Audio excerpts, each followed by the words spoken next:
Hare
जय श्री कृष्ण चैतन्य प्रभु नित्यानंद श्री अद्वैत गदाधर श्रीवासादि गौर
Hare Rama, Rama Rama, Hare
Krishna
Shiva दरबार की।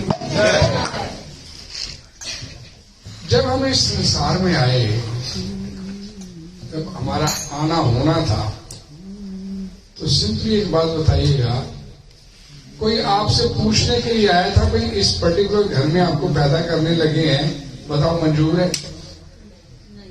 कोई आया था? क्यों प्रभु जी? और जिस दिन जाना है यहां से, कोई पूछने आएगा यहां तैयार है चले? भाई को पूछने आता तो भाई यहाँ का पैदा करने में रिलायंस के, टाटा बिरला के कहीं पैदा कर, यहाँ क्या कर रहे? और पूछने भी किसी ने नहीं आना, भाई तैयार है चले। जब इस संसार में आने के बाद इन एंड आउट में हमारी नहीं चलती, तो इन बिटवीन हमारी क्या चलेगी? सिंपल सी बात। लेकिन फिर भी हम नहीं, मैं कर रहा हूं, मैं करने वाला हूं। और भगवद गीता में भगवान श्री कृष्ण बोलते हैं, अहंकार विमूढ़ आत्मा करता हम इति मन्यते। जो ये सोचता है वो सबसे बड़ा मूर्ख है। अहंकार वश सोचता है, मूर्ख आदमी।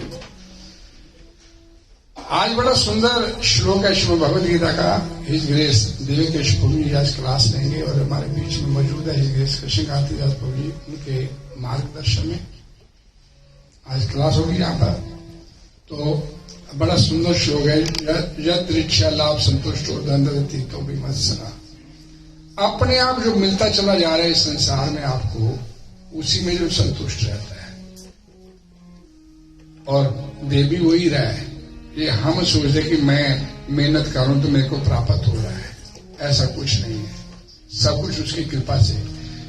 एक बड़ी सिंपल सी बात है, जब हम इस संसार में आए, हमारा जन्म हुआ, तो मेडिकल साइंस इस बात को बोलती है कि जब तक माता गर्भ से बच्चा बाहर नहीं आता, तब तक माता के स्तन में दूध नहीं होता। लेकिन जैसे ही बच्चा अपनी माता के गर्भ से बाहर आता, माता के स्तन पे दूध उतर आता है। ये कौन मुहैया करवाता है? सब उसी की व्यवस्था होती है, सब वही करवाने वाला है। और हम यहाँ पर सोचते कि मैं सब कुछ करने वाला हूं। इस श्लोक के ऊपर आज व्याख्या करेंगे, हमारे बीच में मौजूद है सॉरी देवकेश प्रभु जी। मैं उनसे प्रार्थना करूंगा। हरे कृष्णा, हरे कृष्णा।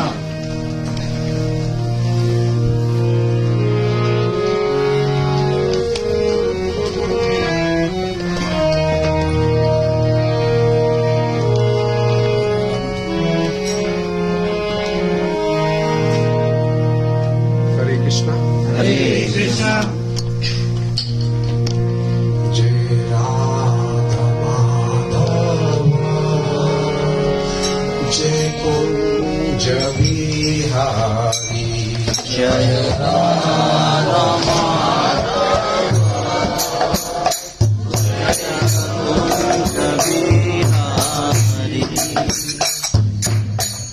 गोपी जन वल्लभ, जय गिरिवर धारी, जय गोपी जन वल्लभ, जय गिरिवर धारी, जय राम माधव, जय Kunj Bihari,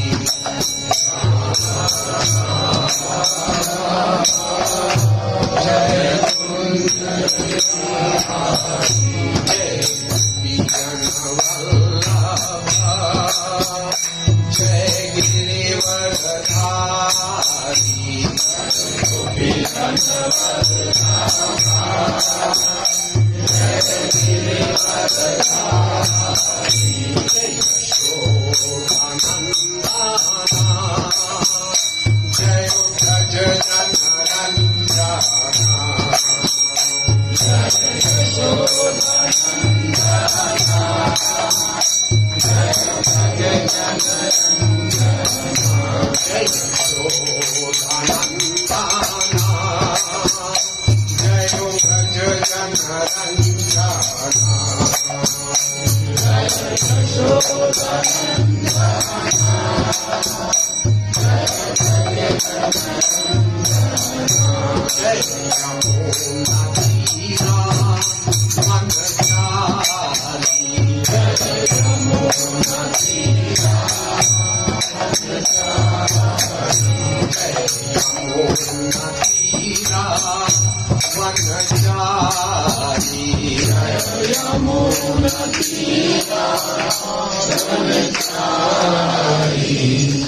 Hare Krishna, Krishna Krishna, Hare Hare, Hare Ram, Ram Ram,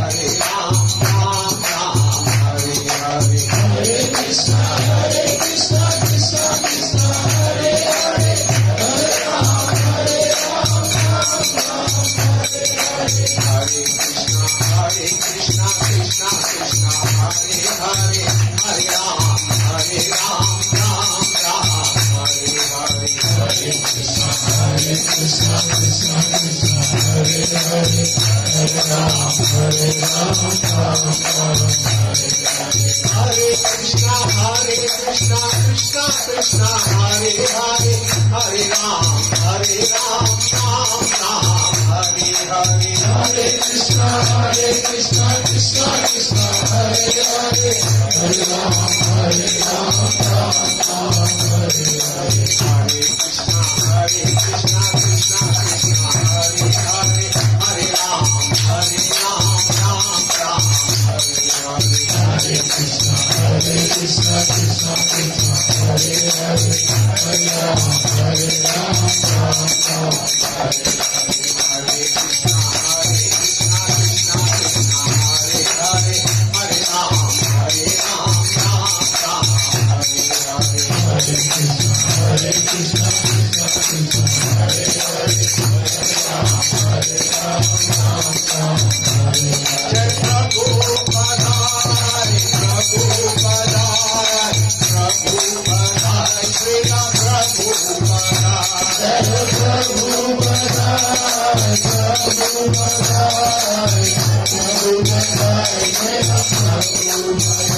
Jai Prabhupada, Prabhupada, Prabhupada, Srila Prabhupada. Jai Prabhupada, Prabhupada, Prabhupada, Srila Prabhupada. जय श्री प्रभुपाद की जय।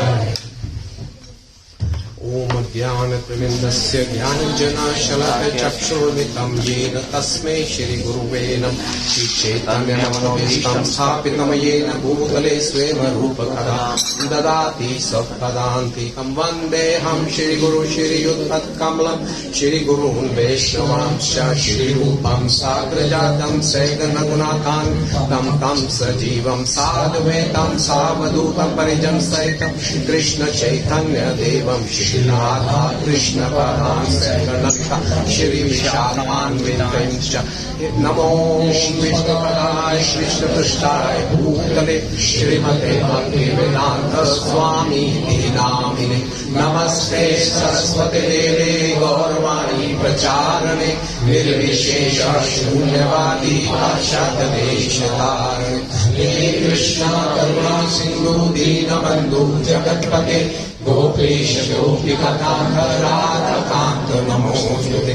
तप्तकाञ्चन गौराङ्गी शान्ते वृन्दावनेश्वरी वृषभानुसुते देवी प्रणमामि हरिप्रिये। वाञ्छाकल्पतरुभ्यश्च कृपा सिन्धुभ्यैव च पतितानां पावनेभ्यो वैष्णवेभ्यो नमो नमः। जय श्री कृष्ण चैतन्य प्रभु नित्यानंद श्री अद्वैत गदाधर श्रीवासादि गौर भक्तवृंद। हरे कृष्णा कृष्णा कृष्णा हरे हरे, हरे राम राम राम हरे हरे। हरे कृष्णा कृष्णा कृष्णा हरे हरे, हरे राम राम राम हरे हरे। हरे कृष्णा कृष्णा कृष्णा हरे हरे, हरे राम राम राम हरे हरे। श्रील प्रभुपाद की जय। ग्रंथराज श्रीमद् भागवतम जय। श्रीमद् भगवद गीता की जय। हरे कृष्णा। आए हुए भक्तों का स्वागत है। चर्चा करेंगे भगवद गीता अध्याय 4 श्लोक संख्या 22।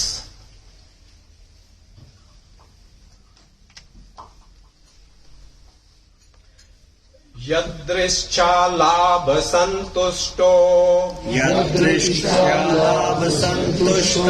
द्वंद्वातीतो विमत्सराः समासिद्धावसिद्धौ च कृत्वापि न निबध्यते यदृच्छा लाभ संतुष्टो द्वंद्वातीतो विमत्सराः समासिद्धावसिद्धौ च कृत्वापि न निबध्यते। शब्दार्थ यदृच्छा स्वतः, लाभ से, संतुष्ट द्वंद्व से, अतीत परे, विमत्सराः ईर्षा रहित, समा स्थिर चित, सिद्धाओ सफलता में, असिद्धाओ असफलता में, च भी, कृत्वा करके, अपि यद्यपि, ना कभी नहीं, निबध्यते प्रभावित होता है, बंधता है। अनुवाद और तात्पर्य श्रील प्रभुपाद के द्वारा। श्रील प्रभुपाद की जय। जो स्वतः होने वाले लाभ से संतुष्ट रहता है, हरे कृष्णा, जो स्वतः होने वाले लाभ से संतुष्ट रहता है, जो द्वंद्व से मुक्त है और ईर्ष्या नहीं करता, जो सफलता तथा असफलता दोनों में स्थिर रहता है, वह कर्म करता हुआ भी कभी बंधता नहीं। तात्पर्य, कृष्ण भावना भावित व्यक्ति अपने शरीर निर्वाह के लिए भी अधिक प्रयास नहीं करता। वह अपने आप होने वाले लाभों से संतुष्ट रहता है। वह ना तो मांगता है, ना उधार लेता है, किंतु यथा समर्थ वह सच्चाई से कर्म करता है और अपने श्रम से जो प्राप्त हो पाता है उसी से संतुष्ट रहता है। अतः वह अपनी जीविका के विषय में स्वतंत्र रहता है।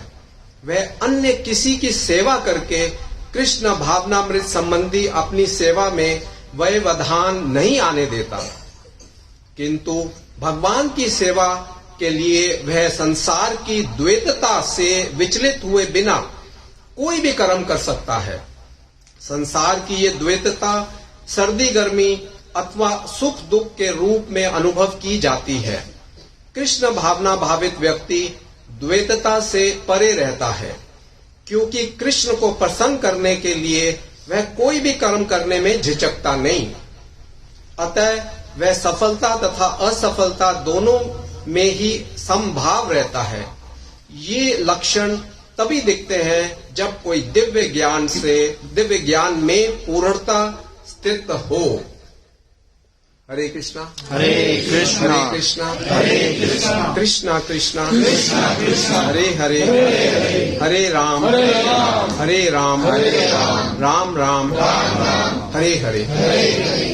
इसकी जो पिछली क्लास मैंने ली थी, 2 हफ्ते हो गए या 3 कुछ हफ्ते हो गए, वो था श्लोक संख्या 18।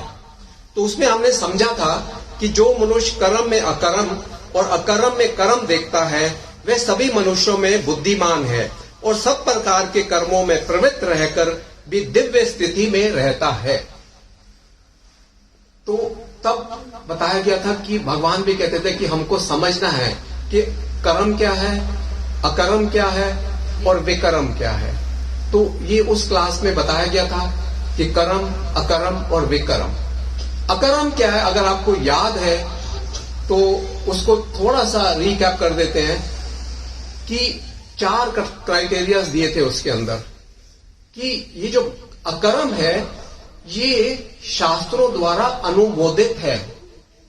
शास्त्रों में दिया जाता है कि हाँ ये कर्म आप कर सकते हैं। क्या? भक्ति कर्म कर सकते हैं, क्योंकि अकर्म की बात कर रहे हैं हम, कर्म की नहीं। जिस दूसरा है ये फल की इच्छा के बिना किया जाता है।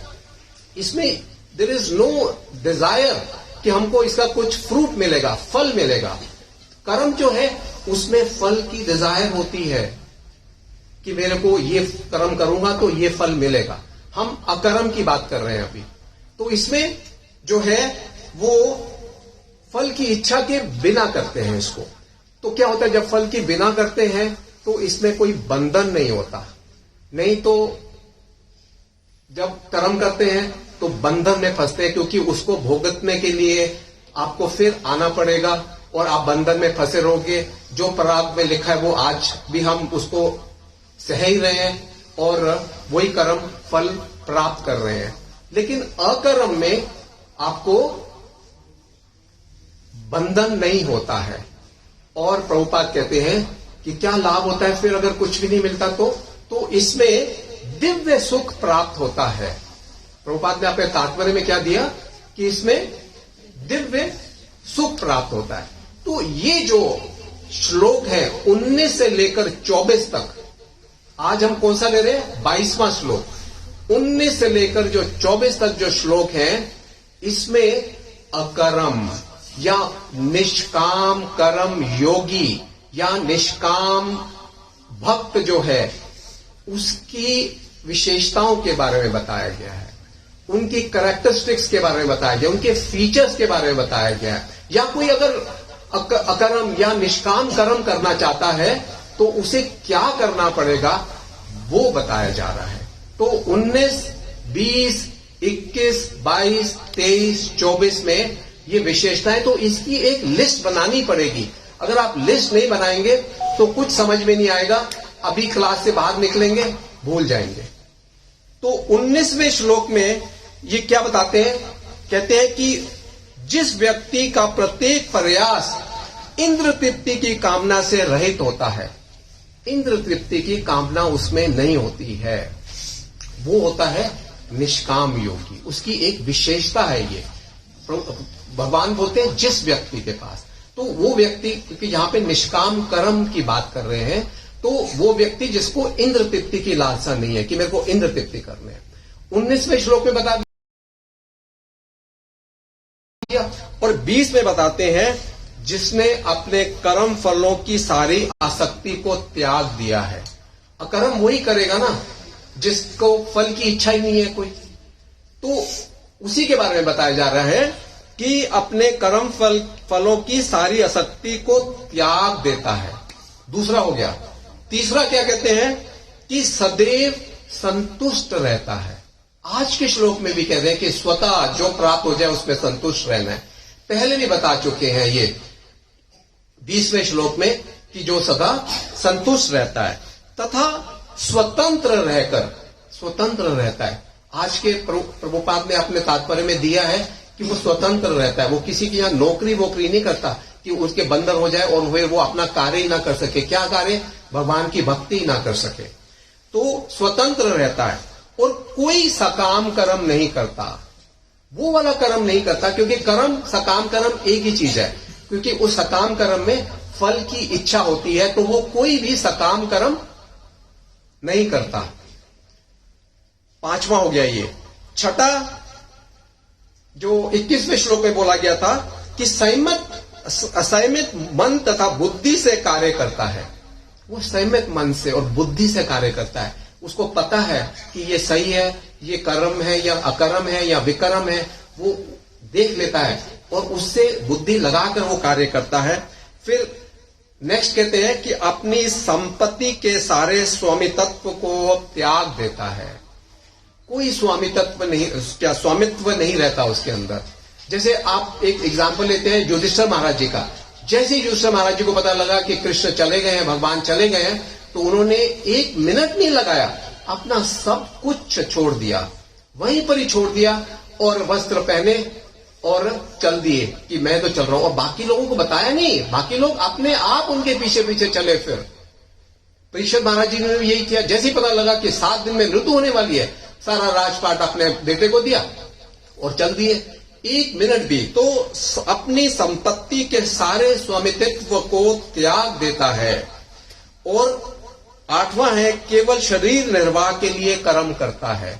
अपना जोड़ा सा जो मिल जाए उसी में संतुष्ट। आज के श्लोक में भी यही बताया जा रहा है। और फिर आज का जो श्लोक है 22वां श्लोक, इसमें कहते हैं स्वतः होने वाले लाभ से संतुष्ट रहता है। जो अपने आप लाभ मिल जाए उससे संतुष्ट है। फिर द्वंद्व से मुक्त है, फिर कहते हैं ईर्ष्या नहीं करता, और जो सफलता तथा असफलता दोनों में स्थिर रहता है। आज इसी की चर्चा करेंगे हम कि ये जो 4 चीजें बताई गई हैं, इन क्वालिटीज के बारे में, इन क्वालिफिकेशंस के बारे में, इन विशेषताओं के बारे में हम आज चर्चा करेंगे। और इसके बाद में 23 और 24 में भी एक एक क्वालिटी दी गई है। एक तो है कि प्रकृति के गुणों के प्रति अनासक्त रहता है। ये तीनों गुण जो हैं, दैवी ऐशा गुणमयी मम माया दुरत्य, ये जो तीनों गुण हैं, सत्व रजस और तमस, इनसे परे उठ जाता है, ऊपर उठ जाता है। और फिर 24 में बताते हैं कृष्णा भावना मृत में पूर्णतया लीन रहता है।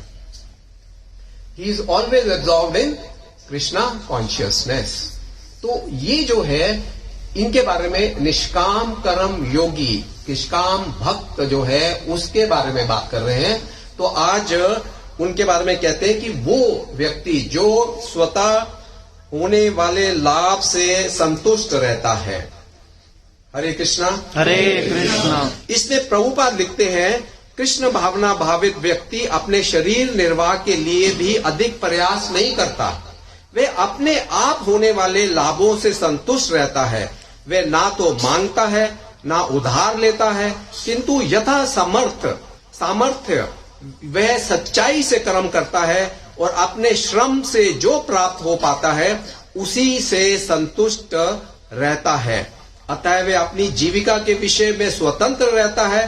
वह अन्य किसी की सेवा करके कृष्ण भावना संबंधी अपनी सेवा में वह व्यवधान नहीं आने देता। ही इज सेल्फ सेटिस्फाइड, कि नहीं, जो मिल गया उसी में ही वो संतुष्ट है। चैतन्य चरितमृत में एक बार चैतन्य महाप्रभु श्रीवास पंडित से पूछते हैं कि श्रीवास पंडित, तुम्हारा इतना बड़ा परिवार है, 4 भाई है, फैमिली है और पुत्र बच्चे हैं, लेकिन मैंने तुमको कभी काम करते नहीं देखा। तुम अपना जीवन निर्वाह कैसे करते हो? सुबह भी, रात को भी, कहीं भी मैंने तुमको काम करते नहीं देखा। क्या करते हो? तो श्रीवास कहता है, मेरे दिल से, मन से मेरी कोई इच्छा नहीं है कि मैं कोई काम करूं। मैं जो मेरे भाग्य में लिखा है, जो स्वतः आ जाता है, मैं उस पर ही निर्भर करता हूं। और फिर इतना कहने के बाद में वो 3 बार ताली बजाते हैं। 3 ताली बजाई उन्होंने, और चैतन्य महाप्रभु ने पूछा ये क्या?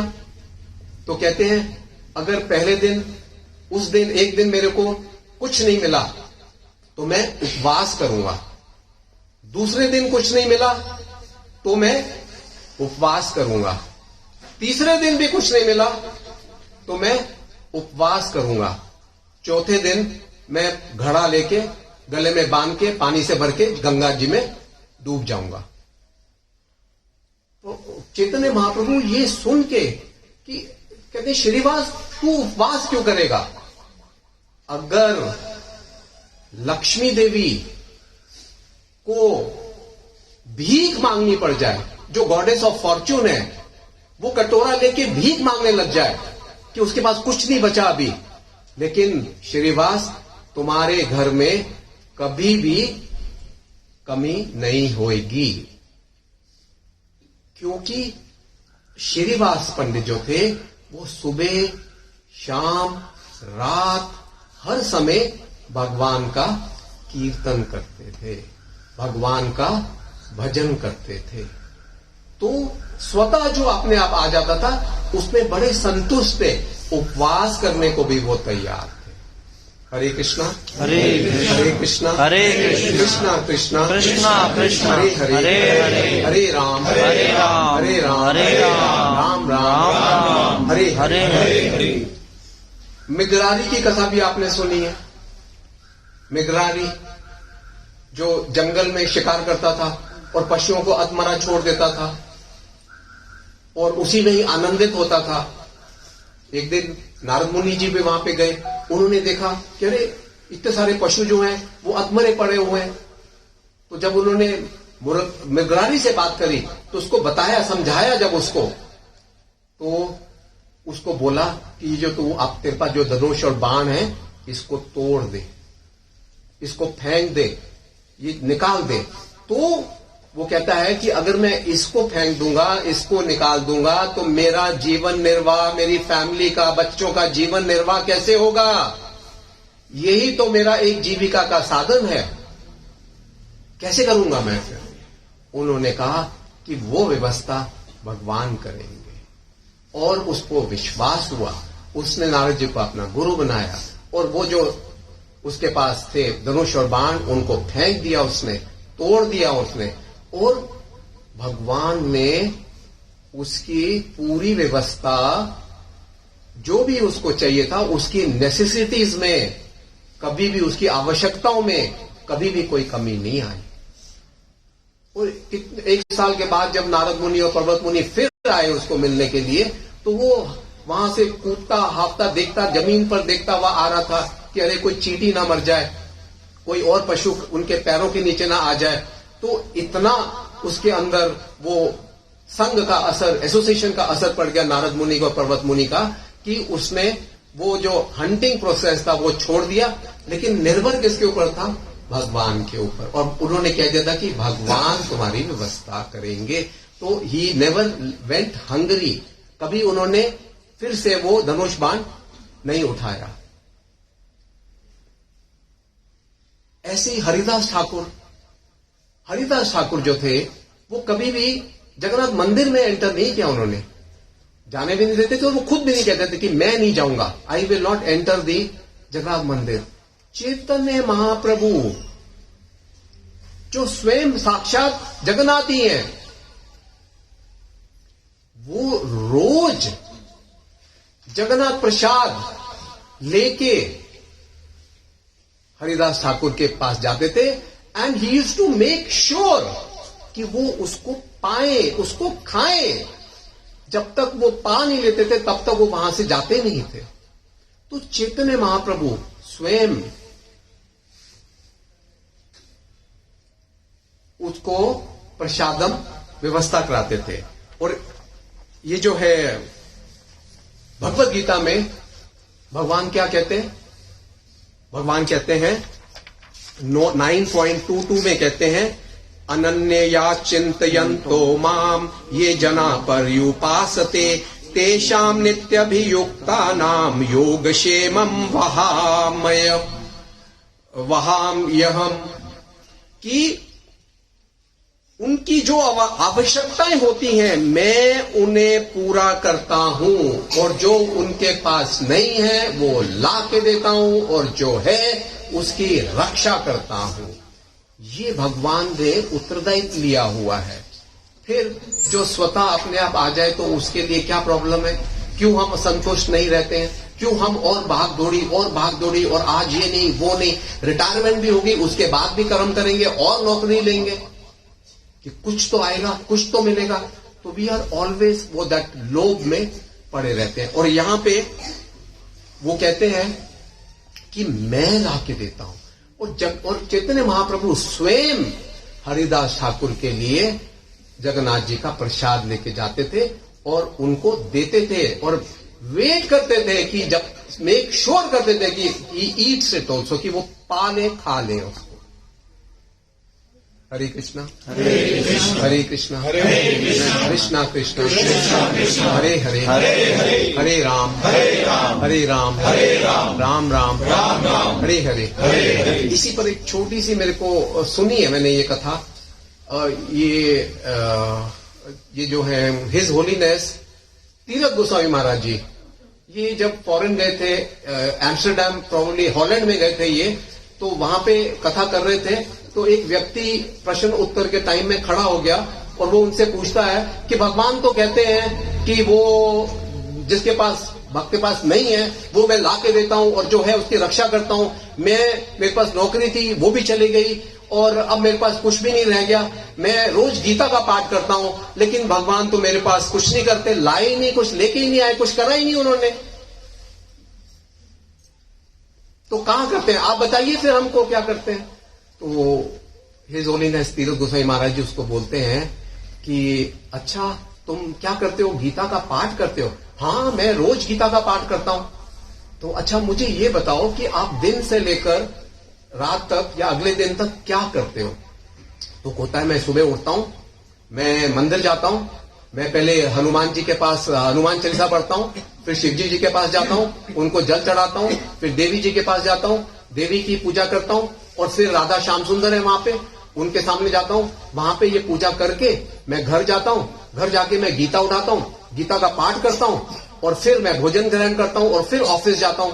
तो मैं ये सब करता हूं। तो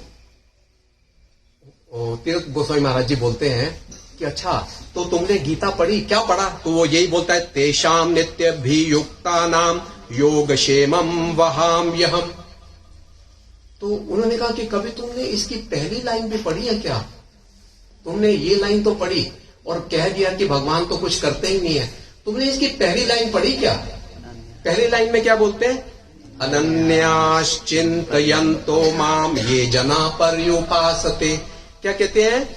कि जिसका कोई अन्य लक्ष्य ना हो, अनन्य भाव से जो मेरी पूजा करता है, अनन्य भाव से चिंतन करते हुए मुझको जो व्यक्ति ठीक से पूजते हैं, उनको मैं ला के देता हूं और जो है उसकी रक्षा करता हूं अनन्य भाव से। ये कंडीशन आपने पूरी करी? हरे कृष्णा हरे कृष्णा कृष्णा कृष्णा हरे हरे हरे राम राम राम हरे हरे। चाणक्य पंडित कहते हैं कि व्यक्ति को 3 चीजों से हमेशा संतुष्ट रहना चाहिए। कौन कौन सी चीजें? Very nice. स्त्री, अपनी घरवाली, संपत्ति, वेल्थ और भोजन। भोजन में संतुष्ट, जो खाने को मिल गया उसमें संतुष्ट रहिए। और आजकल तो एंडलेस है, इनमें कोई संतुष्ट ही नहीं रहता इन चीजों से। और धन चाहिए, और संपत्ति चाहिए, और खाने के लिए इतने सारे होटल्स, इतने सारे रेस्टोरेंट्स, इतने सारी चीजें कि क्या करना है, खाने के लिए जाना है, बस खाने के लिए कुछ मिलना चाहिए। कुछ आज ये वो पूरा डिपार्टमेंटल स्टोर अपने घर में रख देंगे और कुछ ना कुछ बनता भी रहे। और स्त्री भी चाहिए या और कोई स्त्री चाहिए, तो एंडलेस है। और वो कहते हैं कि 3 चीजों में असंतुष्ट रहिए, संतुष्ट नहीं रहना है। और वो क्या है? स्वाध्याय, आध्यात्मिक अध्ययन। जो आप ग्रंथों का, स्क्रिप्चर्स का अध्ययन करते हैं, वो करते रहिए, उसमें संतुष्ट नहीं होना है। और जाप जो है, चांटिंग जो करनी है लगातार निरंतर, उसमें ये नहीं कि अरे मेरी 16 माला हो गई, चलो अब मेरा काम खत्म। 17वीं माला के लिए अगर किसी ने बोल दिया अरे मैंने तो खत्म कर ली 16 माला, और क्या करूंगा? वो कहते हैं असंतुष्ट रहिए उसमें। और तीसरा है दान। दान देने में भी आदमी को असंतुष्ट रहना चाहिए। हरे कृष्णा हरे कृष्णा कृष्णा कृष्णा हरे हरे हरे राम राम राम हरे हरे। फिर कहते हैं कि श्लोक में कहते हैं जो द्वंद्व से मुक्त है। दूसरी क्वालिफिकेशन जो बताई गई है कि द्वंद्व से मुक्त है। ये जो भगवान ने सृष्टि बनाई है, ये द्वंद्व वाली है, द्वैत है। इसमें क्या है? दिन है तो रात भी है। जैसे एक कॉइन के 2 पहलू होते हैं ना, वैसे ही यहां पे दिन मिलेगा तो रात मिलेगी। मीठा है तो कड़वा भी है, गर्मी है तो सर्दी भी है, फूल है तो कांटे भी हैं, द्वेष है, नहीं वर्षा है तो अकाल भी है, वर्षा है तो अकाल भी है। और ऐसी करके जीवन में भी ये हो जाता है कि सुख है तो दुख भी है, जय है तो पराजय भी है, यश है तो अपयश भी है। ये जो सृष्टि बनाई है भगवान ने, ये द्वैतता से है। इसमें दोनों चीजें हैं। वहां पे उनके पास अपने अबोर्ड में ऐसा कुछ नहीं है। तो इसमें आपको समझना है कि कैसे इन द्वंद्वों से मुक्त हो सके। यही बोल रहे हैं ना कि वो जो अकर्म करने वाला व्यक्ति है, जो निष्काम कर्म योगी है या जो करना चाहता है, वो द्वंद्वों से मुक्त हो जाए। कैसे मुक्त होंगे? भगवान ने 2.14 में, भगवत गीता के 2.14 में कहते हैं, हे कुंती पुत्र, सुख तथा दुख का क्षणिक उदय तथा काल क्रम में उनका अंतर्धान होना सर्दी तथा गर्मी की ऋतुओं के आने जाने के समान है। हे भरतवंशी, ये इंद्रिय बोध से उत्पन्न होते हैं और मनुष्य को चाहिए कि अविचल भाव से उनको सहन करना सीखे। कैसे मुक्त होंगे? उनको सहन करना सीखे। सहन तो हम सब कर ही रहे हैं, चाहे रो के करें चाहे हंस के करें, हर्ष से करें या कोई, सहन तो करना ही पड़ेगा। There is no choice in this left actually, you have to tolerate this actually. तो टॉलरेशन आपको लानी पड़ेगी। तो क्या करना पड़ेगा कि कोई भी परिस्थिति हो उसमें स्थिर रहना है, विचलित नहीं हो जाना है, क्योंकि ये द्वैत संसार है, इसमें प्लस माइनस दोनों रहेगा। तो विचलित किस लिए होना? स्थिर रहिए। और स्थिर कैसे रहेंगे? अगर आप अपने कर्मों के फलों में लालसा नहीं रखेंगे तो आप स्थिर रहेंगे। जब लालसा ही नहीं है, जब आपकी इच्छा ही नहीं है कुछ कि मेरे को ये प्राप्त हो, तो फिर तो आप स्थिर रहेंगे ना, आप विचलित नहीं होंगे एवरीथिंग। और अगर उसमें कुछ अनुकूल और प्रतिकूल होता भी है तो वो भगवान की इच्छा समझकर उसको आप हर्ष से स्वीकार करेंगे। हर्ष से स्वीकार कि ये भगवान की इच्छा थी, तो भगवान की इच्छा से जो हो रहा है वो ठीक है, that is acceptable to me, I am fine. तो इस तरह से द्वंद्वों से मुक्त होना है। एक माता जी कहती थी, हे रब्बा, तेरा बड़ा शुक्र है कि तूने रात बनाई। सारा दिन काम करती रहती थी, सारा दिन सेवा करती रहती थी। जब रात होती थी तो वो अपने लिए सोचती थी कि ओ रब्बा, तेरा बड़ा शुक्र है कि तूने रात बनाई कि अब मैं आराम कर सकूं। हरे कृष्णा। जड़ भरत जो थे, उनका एक बहुत सुंदर श्लोक आता है। उसमें कहते हैं कि जड़ भरत केवल भोजन के लिए काम करता था। उसके सौतेले भाइयों ने इसका लाभ उठाकर उसे कुछ भोजन के बदले खेत में काम करने में लगा दिया, किंतु उसे खेत में ठीक से काम करने की विधि ज्ञात न थी। उसे ये ज्ञात न था कि कहां मिट्टी डाली जाए अथवा कहां भूमि को समतल या ऊंचा नीचा रखा जाए। उसके भाई उसे टूटे चावल, खली, धान की भूसी, भुना अनाज तथा रसोई के बर्तनों की जली हुई खुरचन दिया करते थे, किंतु वह इन सबको प्रसन्नता पूर्वक अमृत के समान स्वीकार कर लेता था। उसे किसी प्रकार की शिकायत ना रहती और वह इन सब चीजों को प्रसन्नता पूर्वक खा लेता था। He was not desiring. इसका जो परपोर्ट प्रभुपाद ने लिखा है ना, वो अगर समझ में आ गया आज, तो आप समझ लीजिए कि आपने बहुत कुछ प्राप्त कर लिया, बहुत कुछ प्राप्त कर लिया। इनफैक्ट सब कुछ प्राप्त हो जाता है। इसका परपोर्ट छोटा सा है, बहुत मायने रखता है। मैं इसलिए एम्फसाइज कर रहा हूं कि जरा सा ध्यान से सुनिए। और दोनों को भगवत गीता और चैतन्य चरितामृत के ही रेफरेंस देके प्रभुपाद ने ये छोटा सा परपोर्ट लिखा है। क्या लिखते हैं? भगवत गीता 2.15, भगवत गीता 2.15, मैंने 2.14 पढ़ा था, उससे 2.15 में कहते हैं, में परम हंस पद का वर्णन इस प्रकार हुआ है, सम दुख सुखम धीरस सो अमृत तत्वाया कल्पते।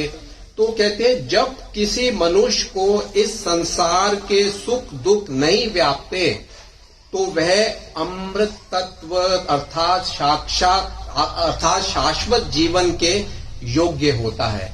वो जिसको सुख दुख नहीं व्यापते, जो विचलित नहीं होता, कोई सुख दुख हो रहा है। और भगवान ने भी ये बोला है कि सुख दुख तो वैसे ही है जैसे सर्दी और गर्मी है, आते जाते रहते हैं, सहन कर लो उनको, बोला ना। तो यही इसी का रेफरेंस देके प्रभुपाद क्या बोलते हैं कि वो व्यक्ति जो है वो वापस जाने का शाश्वत जीवन के लिए योग्य होता है। भरत महाराज इस संसार में अपने कार्य को समाप्त करने के लिए दृढ़ प्रतिज्ञ थे, अतः उन्होंने संसार के द्वैत की तनिक भी परवाह नहीं की। अच्छा बुरा, ठीक है नहीं ठीक है, वे कृष्ण भावनामृत में पूर्ण थे और अच्छे बुरे तथा सुख दुख के प्रति विरक्त थे। तो जैसा कि चैतन्य चरित्र में कहा गया है, द्वैते भद्रा भद्र ज्ञान सभा मनोधर्मा ए भाल ए मंद सब भ्रमा।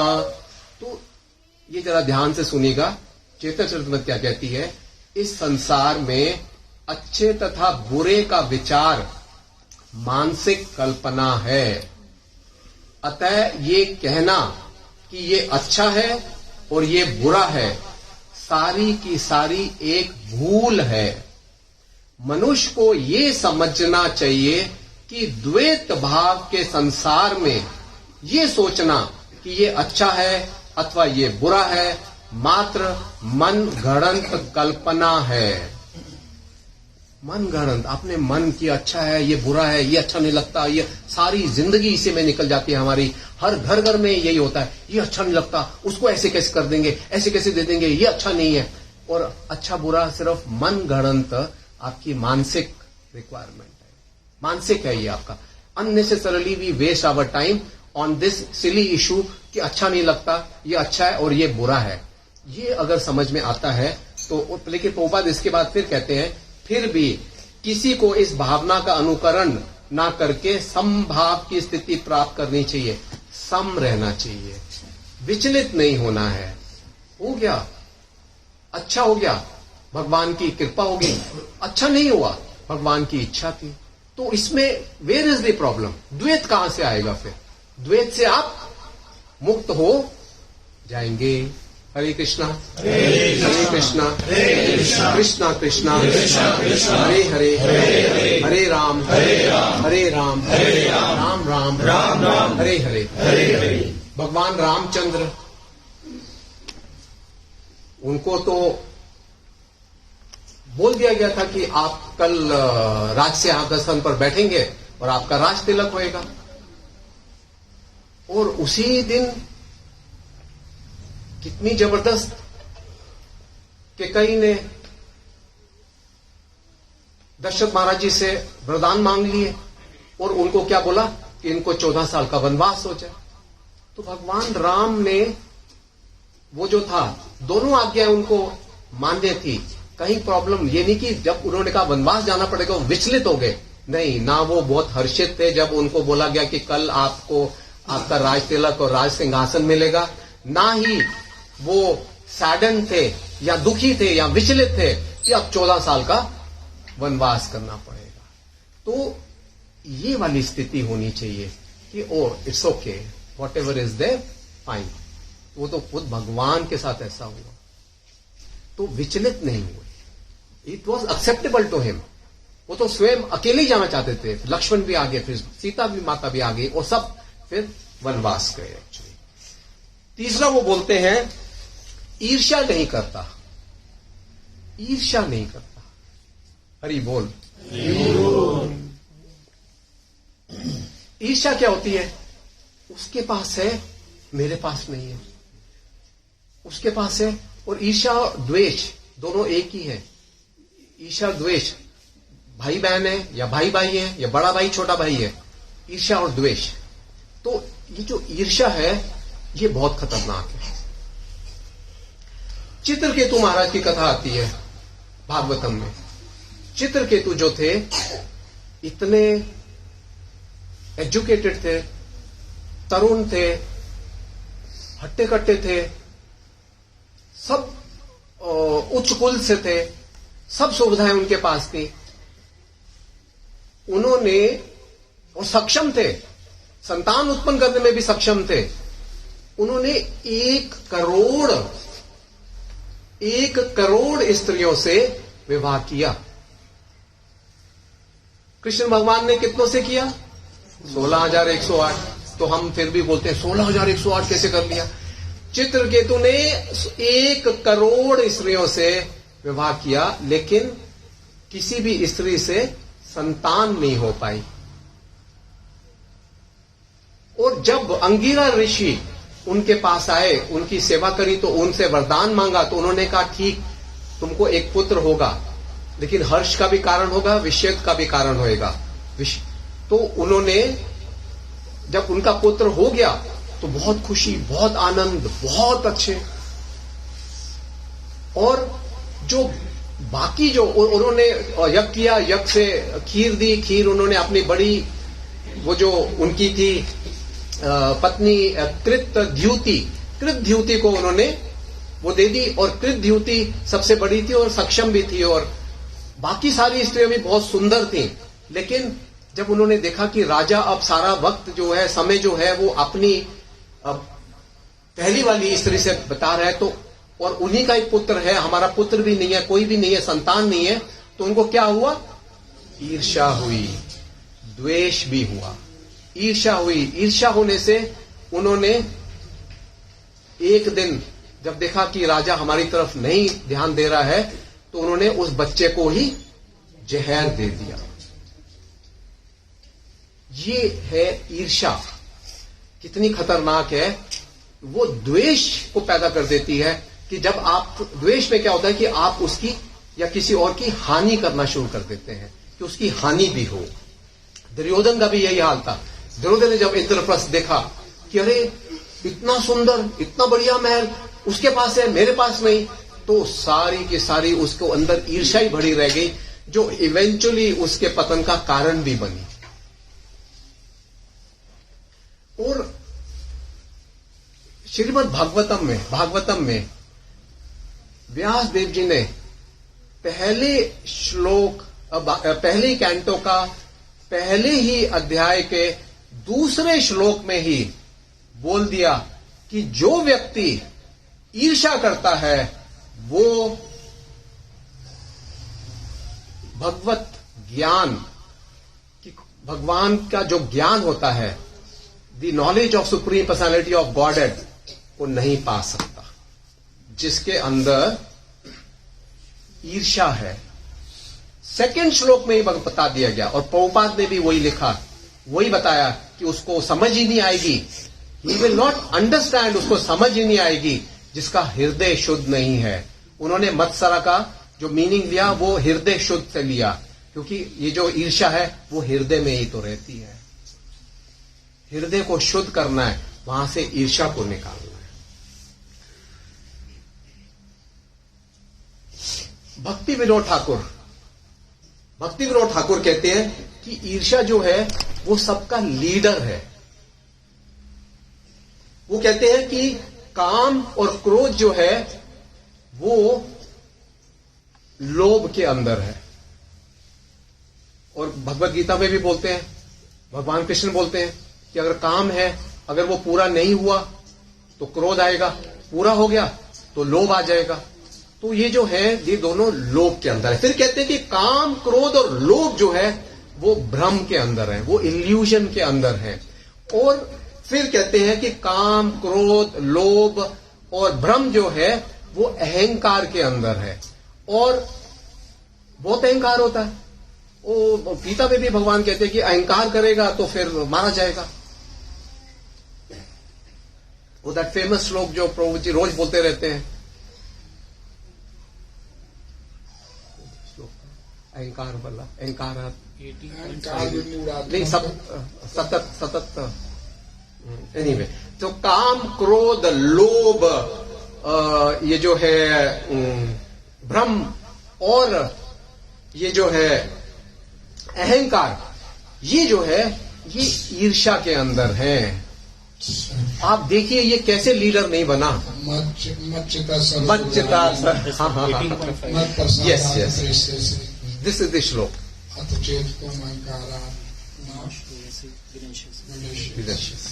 एब्सोल्युटली, ये वाला श्लोक अगर अहंकार में रहेगा तो फिर वो अहंकार के अंदर, और अहंकार भी काम क्रोध लोभ मोह भ्रम और अहंकार जो है ये ईर्ष्या के अंदर है। ईर्ष्या बहुत ही खतरनाक है, और ये जो ईर्ष्या है ना वो किसी के अधीन नहीं होने देती।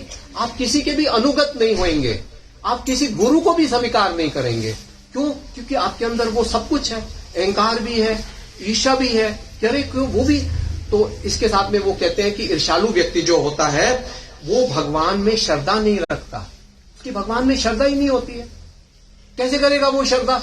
वो तो खुद भगवान बनना चाहता है। फिर वो कहता है कि भगवान भी कर्म बंधन में फंसे हुए हैं। वो बोल देगा कि देखो राम जी को देखा आपने, सुबह तो उनको वो होना था और रात को ही उनको वनवास के लिए ऑर्डर दे दिया, वनवास चले गए, तो कर्म बंधन में बंधे हुए हैं। उसके अंदर ये वाली ईर्ष्या होती है। फिर वो ये जो विग्रह है ना, रूप विग्रह जो है ना, इनमें उसकी श्रद्धा नहीं होती है। वो इनको पत्थर ही मानता है, वो नहीं मानता क्योंकि उसके अंदर ईर्ष्या है, ये लीडर है, ये ईर्ष्या जो है इसके अंदर।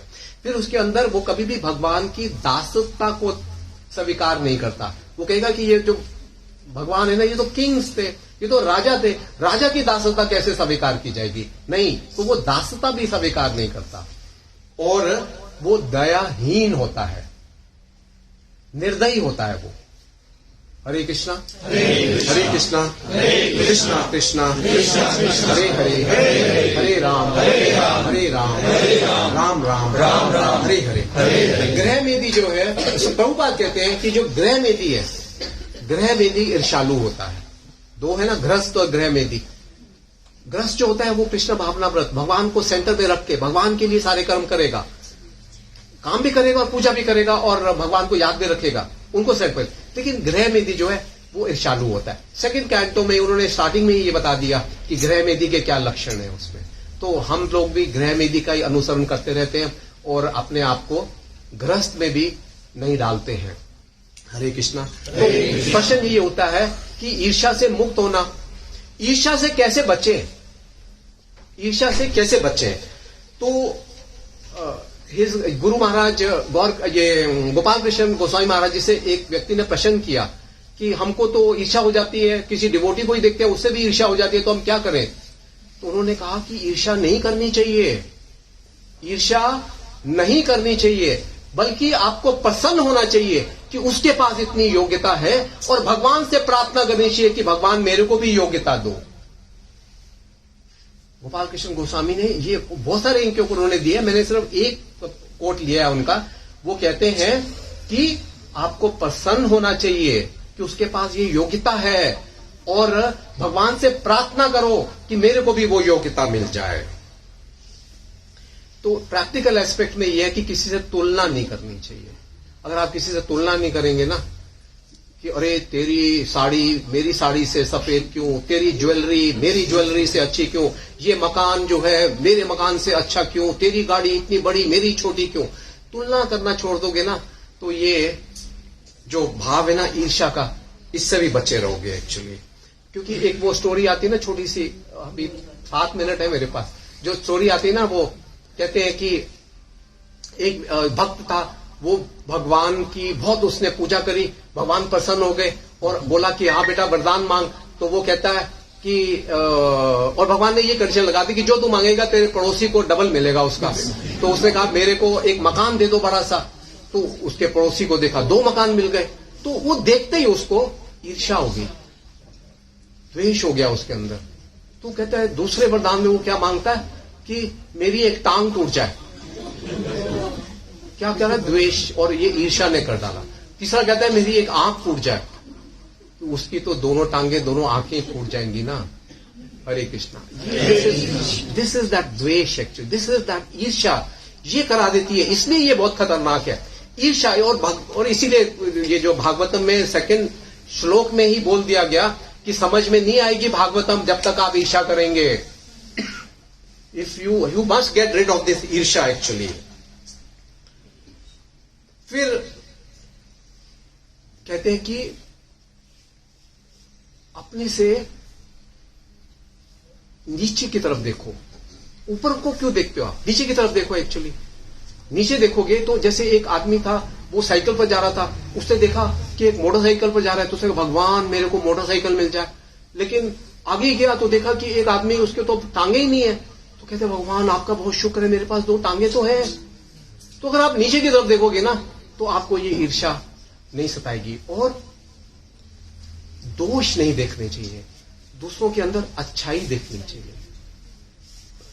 वैसे जैसे अमान ही ना मान देना, दूसरों को, अपने लिए मान नहीं, दूसरों को मान देना चाहिए। इसी तरह से दोष नहीं देखने चाहिए। हमारी क्या वृत्ति रहती है, दूसरों में दोष ढूंढते रहते हैं हम, अच्छाई तो देखते ही नहीं है। एक भैंस थी, भैंस, वो गाय को कहती है कि तेरी जो पूंछ है ना, पूंछ का जो नीचे वाला हिस्सा है ना, वो काला है। वो ये नहीं देखती कि मैं तो सारी की सारी काली हूं। उसको क्या दिखता है, वो पूंछ दिखती है, और वो दिखता है कि वो तो काली है तेरी, वाइट गाय। और तो दोष नहीं देखने चाहिए। Actually we should be rid of the दोष से। फिर वो कहते हैं कि जो दोगे वही वापस मिलेगा। What give to the world the best you have, best will come back to you. आप अगर बुरा करेंगे तो बुरा ही आएगा, अच्छा करेंगे तो अच्छा ही करेगा, निंदा करेंगे तो निंदा ही वापस मिलेगी। निंदा भी नहीं करनी तो फिर ईर्ष्या भी नहीं करनी। जब ये नहीं करेंगे तो वो अपने आप वापस आ जाएंगे।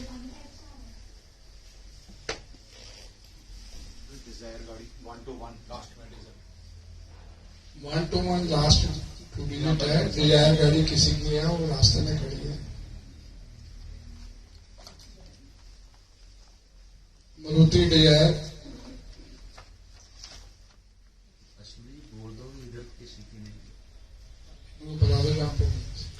और आखिरी में इस श्लोक में कहते हैं कि तथा असफलता तथा असफलता दोनों में स्थिर रहता है। वो जो अकर्म करने वाला व्यक्ति है, निष्काम कर्म योगी है, वो सफलता और असफलता, एक्चुअली सफलता और असफलता दोनों द्वैधता ही में ही आ जाती हैं, जय और प्रजा में ही आ गई एक्चुअली। तो उसी में समझ लेना चाहिए। फिर भी मैं थोड़े से उदाहरण देके आपको समझाता हूं इसमें, क्योंकि एक भक्त था, उसने भगवान की पूजा करी, भक्त था एक्चुअली, और लेकिन बहुत ही रिच खानदान से था। He had lot of property with him also, खूब उसके अंदर संपत्ति थी उसकी। एक दिन क्या हुआ, अर्थक्वेक आ गई। क्या कहते हैं हिंदी में अर्थक्वेक को? भूकंप आ गया। और वो जो उसका घर वगैरह थे वो ध्वस्त हो गए। उसकी बीवी बच्चे सब रोने लग गए, लेकिन इसको कुछ फर्क नहीं पड़ा, ये विचलित ही नहीं हुआ। तो बीवी कहती है कि तुम पत्थर के बने हो, या तुम्हारा दिल पत्थर का बना हुआ है कि तुम देख रहे हो कि इतना नुकसान हो गया और तुमको कुछ कहना नहीं है, कुछ करना नहीं है। तो वो कहता है कि यार बताता हूं, मैं कल रात को ही ना मेरे को सपना आया था, और सपने में मैंने देखा कि मैं राजा बन गया हूं। मेरे पास एक बहुत आलीशान भवन है और उस सोने चांदियों में है, और मैं वो सब चीजें भोग रहा हूं, एंजॉय कर रहा हूं। और तब तुमने मेरे को उठा दिया, तुमने मेरे को जगा दिया जब मैं ये सब कर रहा था। तो मैं सोच रहा हूं कि मैं उसके लिए रोऊं जो मैं एंजॉय कर रहा था और स्वप्न मैंने देखा था, या अब रोऊं कि अब ये जो खत्म हो गया है उसको। देखिए वो इंटेलिजेंट था, उसको पता था कि ये वो स्वप्न भी, और ये जो भौतिक में हम जो देख रहे हैं, जो दृश्य है, ये भी स्वप्न ही है, ये भी स्वप्न ही है। भगवत गीता में भी वो बोलते हैं, और भगवान के 2.48 में बोलते हैं, हे अर्जुन, जय अथवा पराजय की समस्त आसक्ति त्याग कर समभाव से अपने कर्म करो, समभाव से अपने कर्म करो। और श्रीमद् भागवतम में अंगीरा ऋषि जब चित्रगुप्त को, उसको चित्रकेतु को बता रहे थे, समझा रहे थे उसको, जब उनके बालक की मृत्यु हो गई, तो अंगीरा ऋषि क्या कहते हैं? कहते हैं कि स्त्री, संतान तथा संपत्ति जैसी दृश्य वस्तुएं स्वप्न एवं मनोरथ के तुल्य हैं।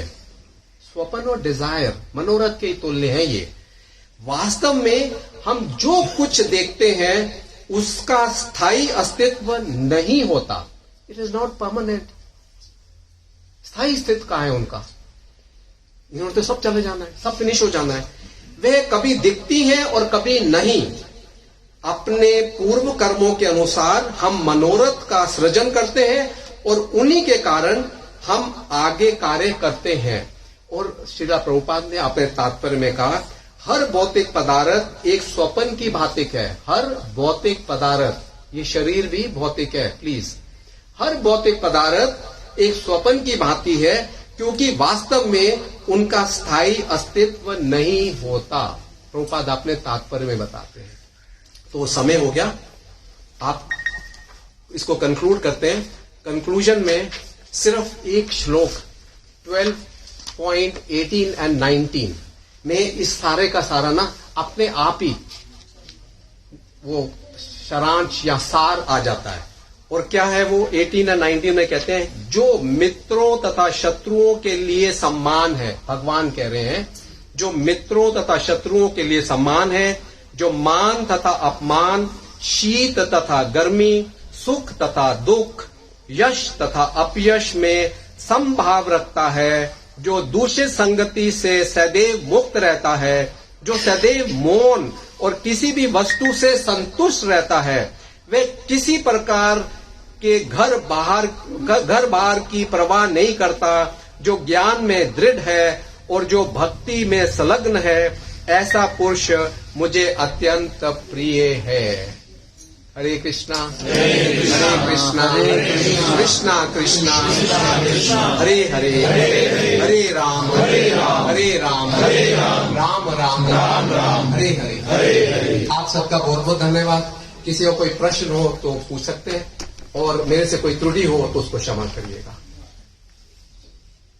कोई सवाल?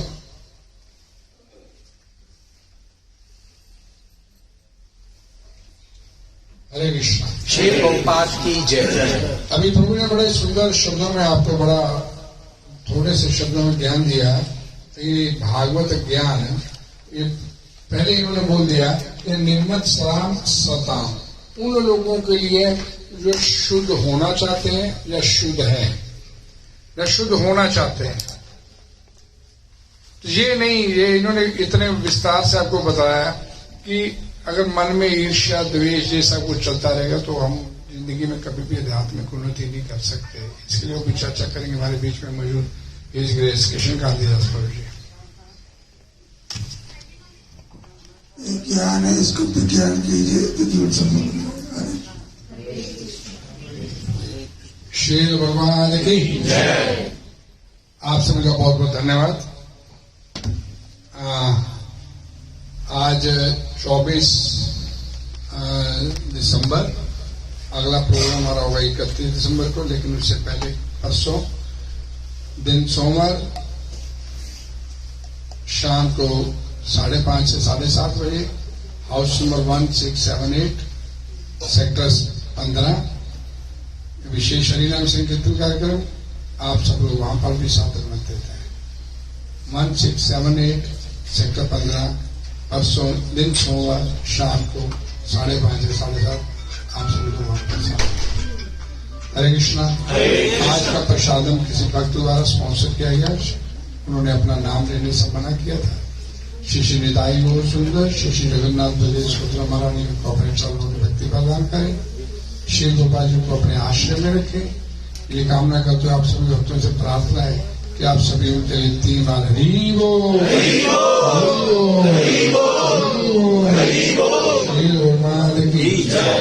अगला प्रोग्राम 31 तारीख को, इसके बाद नए साल के पहले शाम को यहाँ पर आप सभी लोग यहाँ पर भी साथ देते हैं। हरे कृष्णा। बाहर प्रसादन की व्यवस्था है।